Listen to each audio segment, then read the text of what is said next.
Have you ever heard of a bride turning into a monster on her wedding night?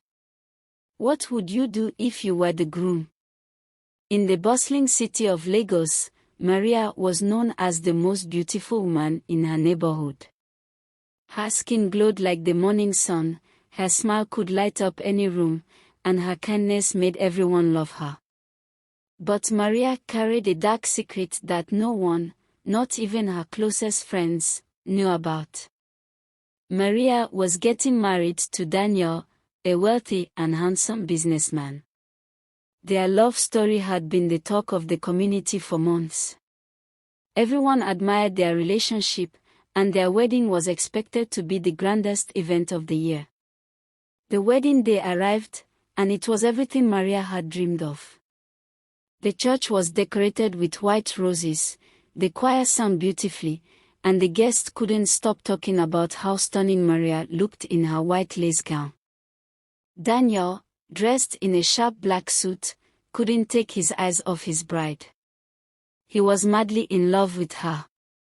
As they exchanged vows, Maria felt tears rolling down her cheeks. She was happy but also scared.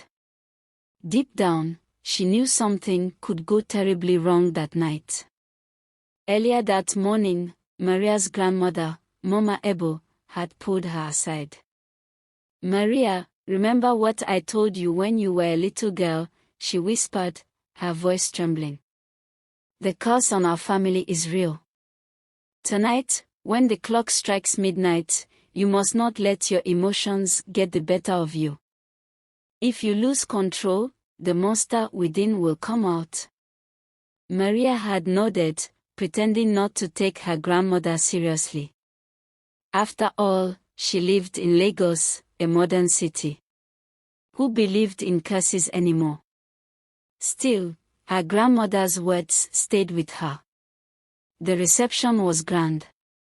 There were colorful lights, loud music, and delicious food. Guests danced joyfully, and Maria and Daniel seemed like the perfect couple. Every time someone toasted to their happiness, Maria smiled and tried to push her worries away.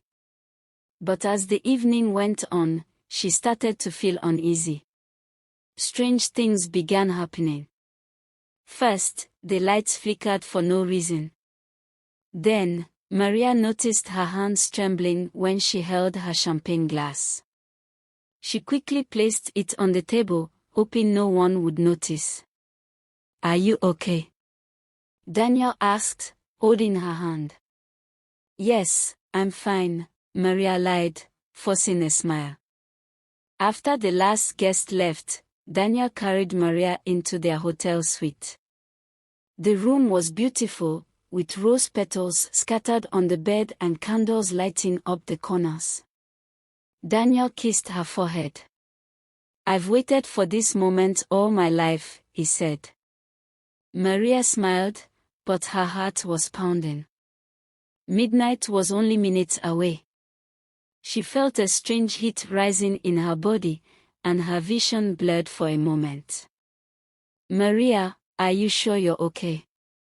Daniel asked again, his face full of concern. I just need a minute," Maria said, stepping into the bathroom. Inside the bathroom, Maria looked at herself in the mirror. Her reflection seemed normal at first, but then her eyes turned bright red. She gasped and stepped back, but it was too late. Her nails grew into sharp claws, her skin turned a dark shade, and her teeth became fangs. No, Maria whispered, trying to calm herself. But the monster within her had taken over. Daniel, hearing the noise, knocked on the bathroom door. "Maria, what's going on?" "Don't come in," Maria shouted, her voice deeper and harsher than before. Daniel ignored her warning and opened the door. What he saw left him frozen in fear. His beautiful bride was now unrecognizable. Her glowing red eyes stared at him, and her claws scratched the bathroom tiles.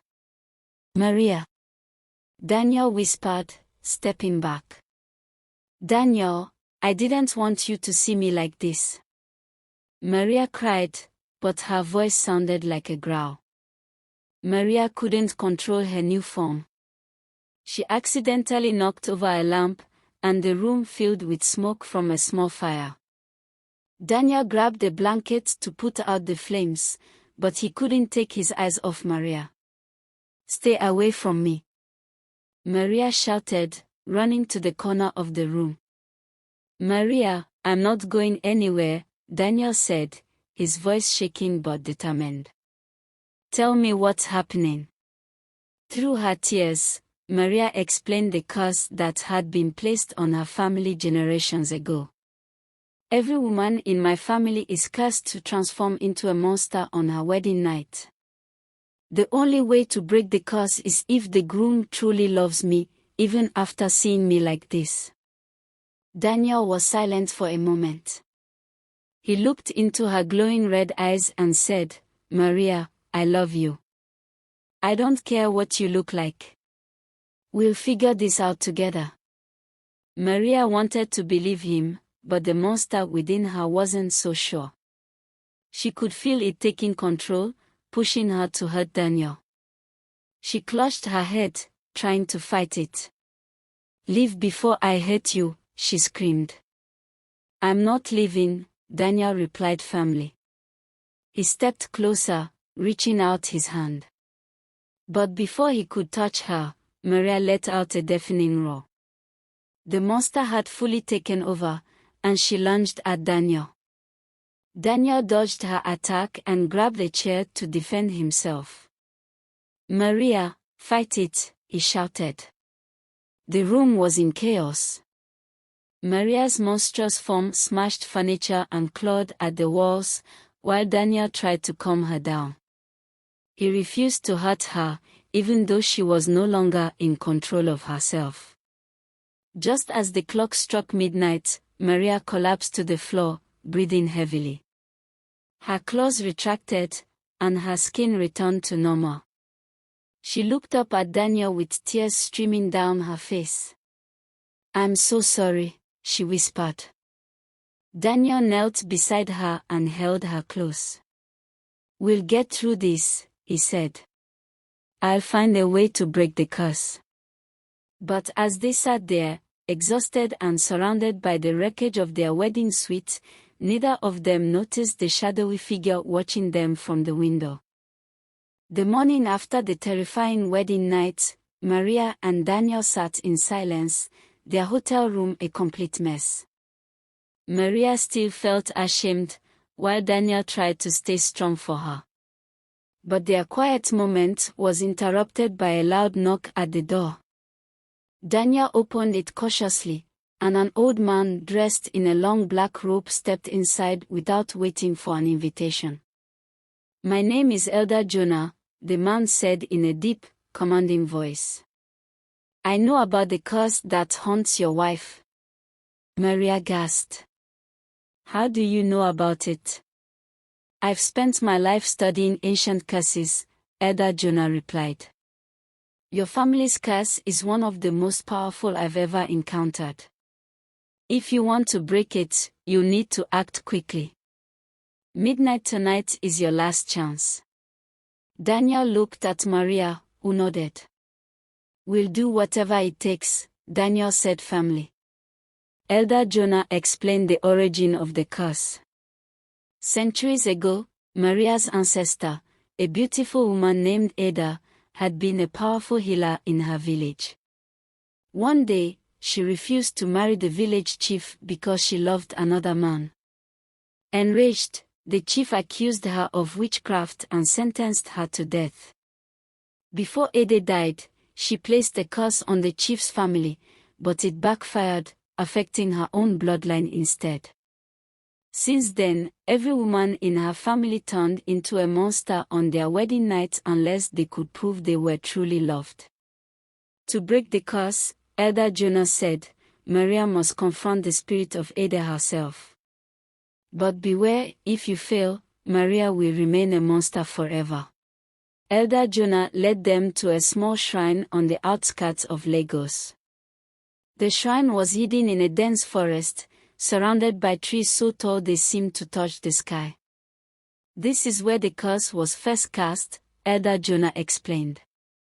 You must summon Ada's spirit here. Only she can lift the curse. Daniel held Maria's hand tightly. I'm with you, he whispered. Maria nodded, though her heart was pounding. She didn't know what to expect, but she knew she couldn't face this alone. Elder Jonah began the ritual by lighting candles and chanting in a language neither Maria nor Daniel understood. As the chanting grew louder, the wind picked up and the ground began to shake. Suddenly, a figure appeared in the center of the shrine. It was Ada, her ghostly form glowing faintly. Her eyes were filled with sorrow, and her voice echoed as she spoke. Who dares summon me? Ada demanded. Maria stepped forward, trembling but determined. I am Maria, your descendant. I want to end this curse. Please, show me mercy. Ada's gaze softened. The curse was never meant for you, my child. But breaking it will not be easy. You must prove the strength of your love. Are you willing to face the trials?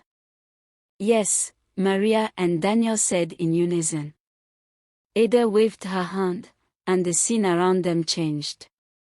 Maria and Daniel found themselves standing on a rickety bridge suspended over a deep canyon. The wind howled, and the bridge swayed dangerously. To pass this trial, Ada's voice echoed, you must trust each other completely. Cross the bridge together, but be warned, any hesitation or doubt will make the bridge collapse.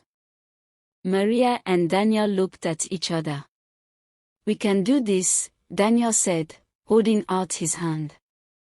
Maria nodded and took his hand. Step by step, they moved across the bridge, their hearts racing with every creak of the wooden planks. Halfway across, the bridge began to shake violently. Maria froze.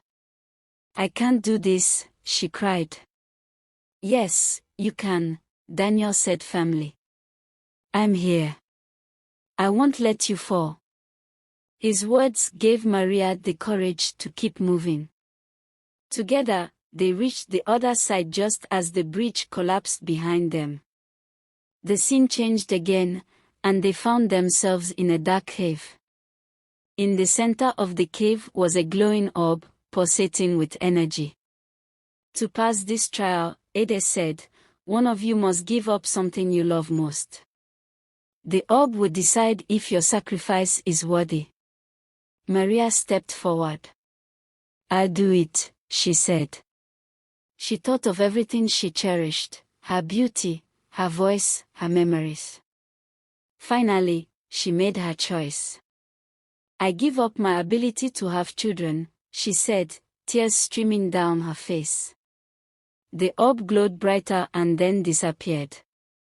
Ada's voice echoed, your sacrifice is accepted.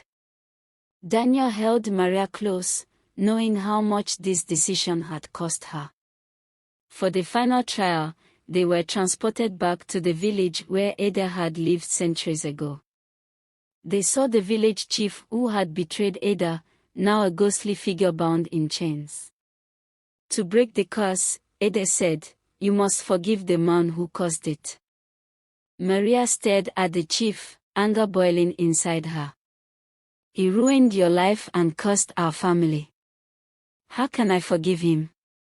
Forgiveness is not for him, Ada said. It is for you. Only by letting go of your anger can you free yourself from this curse. Maria took a deep breath and stepped forward. I forgive you, she said, though her voice trembled. The chains around the chief shattered, and his ghost disappeared. Ada smiled. You have passed the trials. The curse is broken. Maria's monstrous form disappeared completely, and she felt lighter than she ever had before. Daniel hugged her tightly, tears of joy in his eyes. Ada's spirit began to fade. "Live your life in peace," she said. "And remember, love is the strongest power of all." Maria and Daniel returned to Lagos, ready to start their life together without fear. Their love had been tested, and they had proven that nothing could tear them apart. As they walked hand in hand through the bustling streets, Maria couldn't help but smile. She was free, and her love for Daniel was stronger than ever.